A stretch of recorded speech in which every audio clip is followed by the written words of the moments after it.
Competitive gaming, or esports, has always historically been an area with a lot of Eastern European representation. It seems that when you look at the most famous pro gamers in the world, a lot of them happen to be either Scandinavian or Eastern European. These can be people from Poland, Russia, Ukraine, Belarus, and I think the reason for that might be just that the kids in Eastern Europe pick up Counter-Strike 1.6 before they even pick up their first book. Or maybe we Eastern Europeans just don't really like going outside, you know? I wonder why.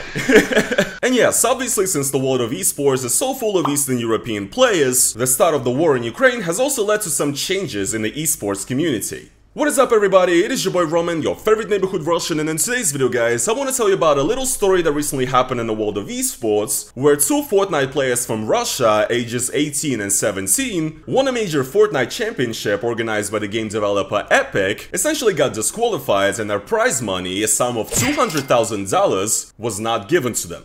Now you guys might say, this situation seems pretty simple. Obviously Russia is a sanctioned country currently that a lot of services and companies have left, and taking all the sanctions like SWIFT being cut off from Russia into account, it would probably be impossible to pay these players in the first place, right?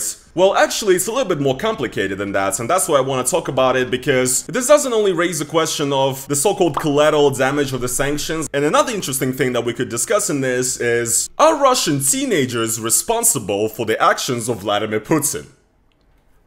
So essentially, here's the story. Epic Games was throwing a Fortnite Championships Major of 2023 with a total prize pool of $10 million. This championship was won by two players from Russia, Danil Abdrakhmanov, nicknamed Putrek, and Yegor Lutsiko, nicknamed Swizzy. Essentially, this is what Putrek posted. He said that he got disqualified from Copenhagen LAN, which is another event that Epic Games is throwing for Fortnite, that he was supposed to participate in the future. Then he says, I'm also not getting prizes, I guess, $200,000. No one from support gets in touch, support responds once a day, support doesn't read what I write, and just writes identical messages. Then Putrek says, we were gonna get visas soon, we spent a lot of money on it, time, and we're just getting scammed like this. All because we have Russian passports, and we cannot do anything with it. Only in Fortnite you can win major and get scammed like this. I think it's first time in cybersport history. I hope a lot of people from other disciplines will see this and see how things are going in Fortnite. My teammate is 17 years old and he cannot influence politics in any way, and he must also be punished. Played this game from 2018, spent a lot of effort, all my time to get this result, and that's it. And to put it short, what happened is that both of these Russian players, 18 and 17 years old by the way, I'm gonna stress that for a particular reason that you'll see in the future, both of them are Russian citizens, and actually according to the guidelines of Epic Games who are organizing this tournament, players are not technically allowed to compete in the championship if they are inside of Russia and if they are residents of Russia. Now, this is actually important because I am not about to go into my usual rant about how we Russians have it so hard. Because Epic actually does allow Russian citizens to participate in their tournaments if they don't live in Russia. So another player here came out, GXR Malibuka, saying that there's a difference between us, I'm Russian citizen but I'm a resident of Serbia from a legal point of view and I spent almost 2 years already here and I'm playing all tournaments here. You must be outside of Russia at least for 6 months out of a year to be considered non-Russian resident. So you guys might say, whatever, screw this kid, it's on him, he was the one that didn't read the rules. But actually it's not that simple. Because both of the players that won this championship, before competing in it, they actually moved to Belarus. I know guys, I know what you guys are gonna say, maybe not the greatest decision, but there's more factors here. Belarus, unlike Russia, was actually not included in the list of countries that you cannot participate from. And you guys might say, well, Belarus is basically Russia, right? In a sense that it's a puppet regime. So it probably goes without saying maybe, but look, they didn't say it.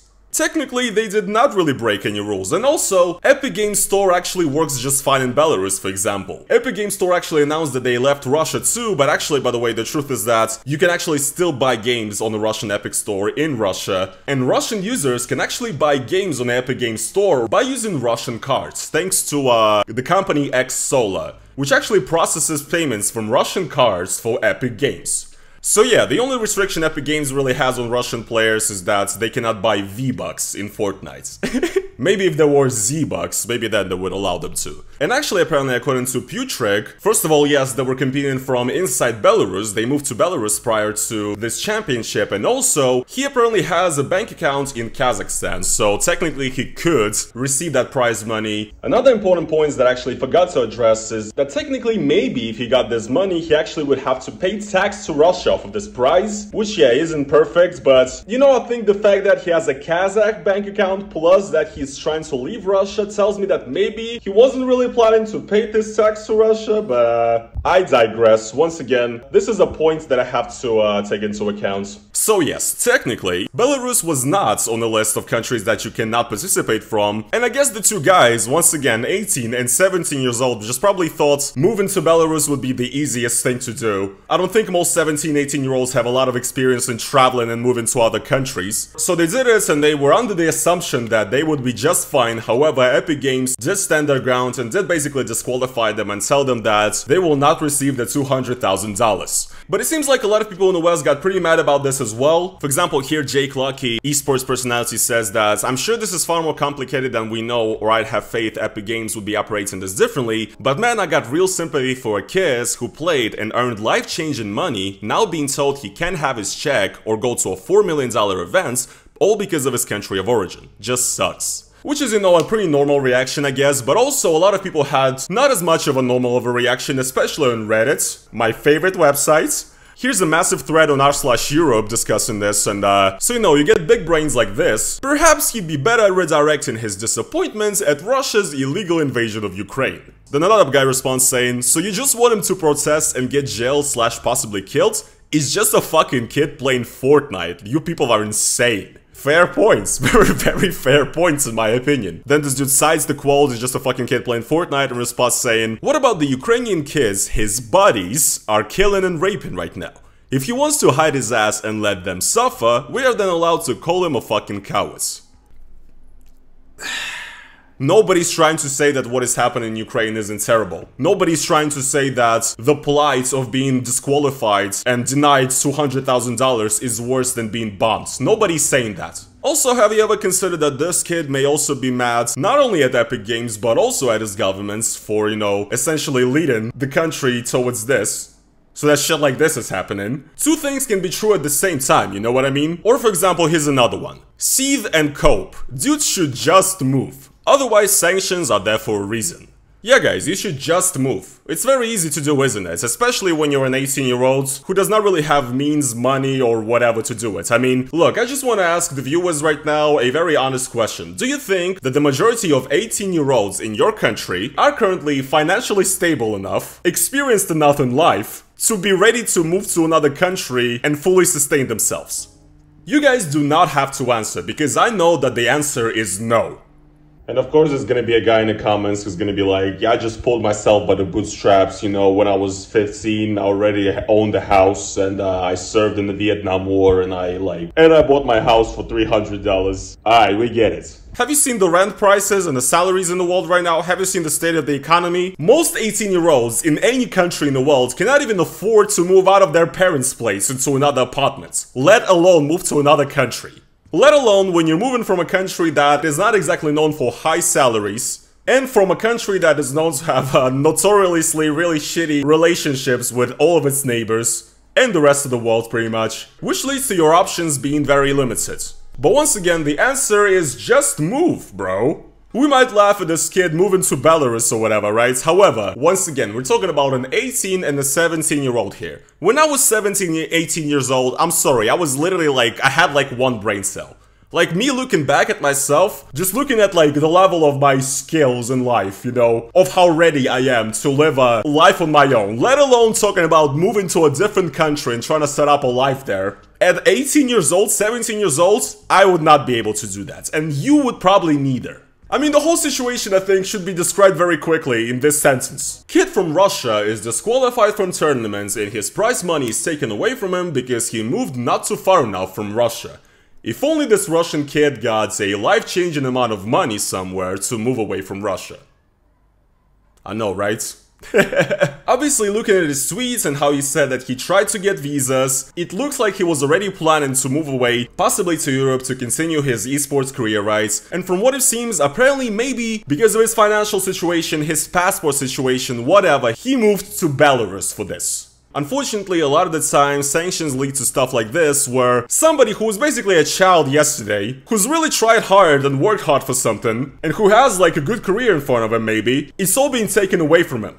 I really don't see any other way of describing this other than that if you just had not been born in Russia, this would not happen. And people always underestimate how much moving to a particular country costs. I understand that if you're like a EU/American citizen, you are gonna get a lawyer, however, the process of you moving to another country would be basically not existent compared to the process that a Russian citizen would have to go through. For example, right now I'm personally currently going through a visa process and it is very costly. It takes a lot of time. When I was 18, I was not able to afford what I can afford now as far as like visa fees and everything. These just move bro people are just fucking insane, man. But another point that I also want to bring up in this, right, says, once again, the question of Russians' responsibility for what is happening. Sure, I even agree with it to some degree, okay? However, do 17 and 18-year-olds in Russia also bear responsibility? People who have literally been born years after Putin came into power? When Crimea was annexed, this kid was about 9 years old. How is this person in any way responsible for what is happening? You know what I mean? Where do you draw this line? When do teenagers and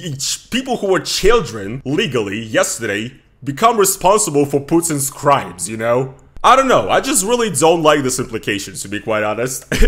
And once again, this goes into yet another point of how, in a sense, some of the decisions made by the West, sort of Western governments or Western companies, actually lead to Russians sort of becoming more mad at the West instead of becoming mad at Putin. Because I talked about this largely in my last video. If you haven't watched it, you should check it out. But basically, a lot of Russian people who have been actually pretty sympathetic to the West, pretty anti-Putin, a lot of them are basically getting sort of disappointed in the West because they actually believe that the West was more like fair than Russia, the country they grew up in, that they know is not really fair. A lot of these people were seeing sort of the European Union as this like bastion of human rights and whatnots that Russia should be aiming towards. However, now seeing how a lot of European countries actually act and how these Western companies act, etc. For example, in cases like this, a lot of Russians just see this over and over and over again and they're like, yeah, maybe, you know, the Russian propaganda is right. Maybe the West actually does want to destroy us, you know what I mean? Or if they don't turn fully Z, they just basically like, yeah, you know, fuck our government, but also fuck all of those people in the West as well. They're also just as hypocritical, whatever, and corrupt. Which once again just leads to less Russians supporting the West, supporting Ukraine, supporting these causes, and is once again just basically giving more power to Putin and the Russian government.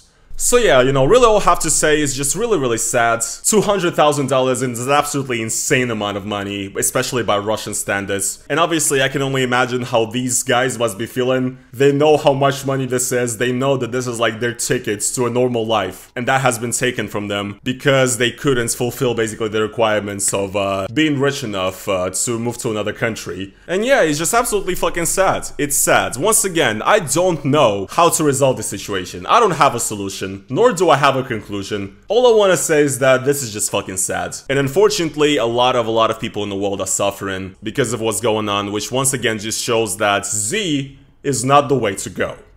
Anyways guys, I guess that is going to be pretty much it for today's video though. I hope you guys did enjoy it. If you guys did, then please make sure to slap the like on it. And as well guys, if you would like to support me additionally, if you would like to support this channel, then make sure to go over to the link down in the description. You can become a YouTube member. It's basically like YouTube's own version of Patreon. A monthly donation is the best way to support me. You can also do a super thanks underneath this video. And yeah guys, that is going to be pretty much it for today's video, and I will see you guys in the next one.